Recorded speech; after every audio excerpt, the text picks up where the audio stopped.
mga kamamsir, may hapon nata diri karon sa Chocolate Hills sa Bohol. Mauta lang ko gamay sa kang sir naninda diri sa kanang Chocolate Hills. Munta lang ko sa iya nga unsay meaning sa Chocolate Hills, kanong gitawag ang ilang lugar og Chocolate Hills.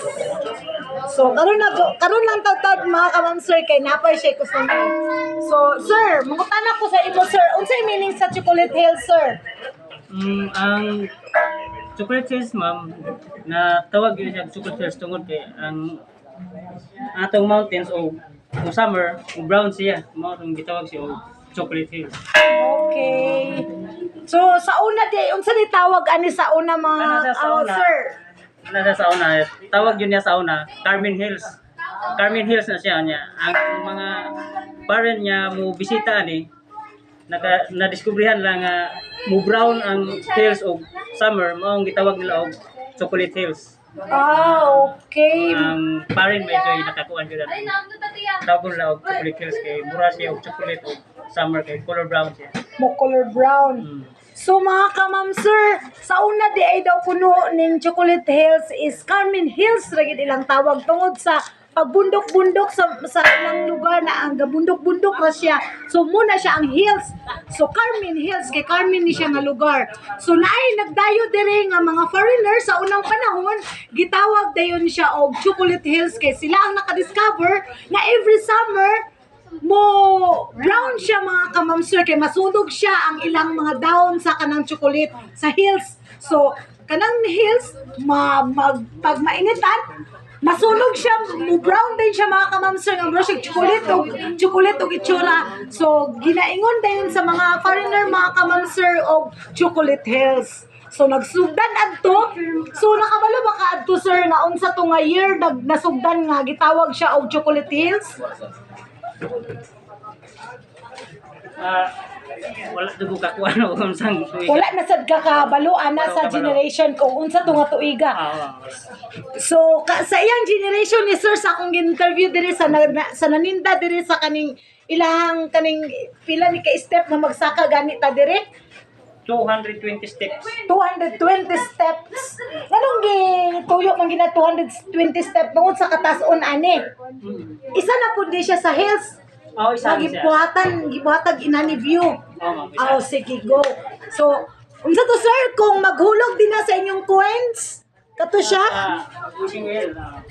Wishing well na siya. So, isa lang katugtog dayon pag maghulog din ako coins any amount. Tulo ka tugtog. Unsa na ibuti pasabot sa pagtugtog ana sir? Aron madungog ang imong wish Ginoo. Sa Ginoo, apin ako sa diwata mga sir. Kaya ang diwata narasi asing. Narasi diwata asing. So apin ako si diwata ang makadungog sa kung mag-wish ka sa ang Ginoo Japon. So tulo ka tugtog nimo sa paghulog nimo og coins any amount sir? Any ma'am. Any amount maghulog ka sa ilang wishing well. So mag-try tag wish. So dili gid na isa maasal mo kay wish man. Dili. Sa Ginoo ra gid na nga kwan basta wish God sa Ginoo ra gid na yung relasyon ra gid sa Ginoo no. So sige sir, thank you kayo sir.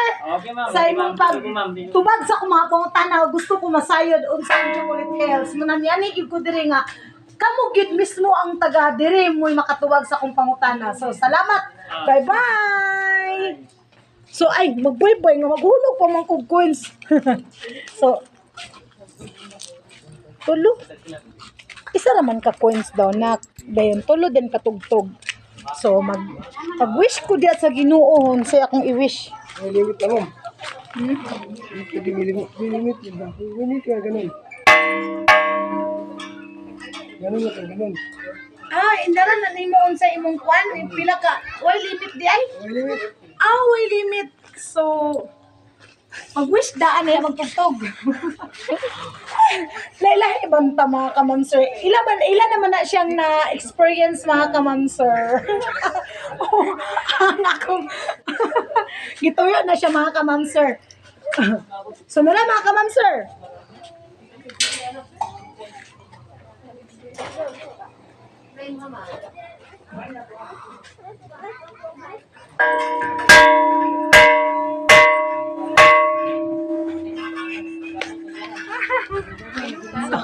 Bye-bye mga ka-ma'am sir. Natubag na gid ang akong pangutana unsa ang Chocolate Hills.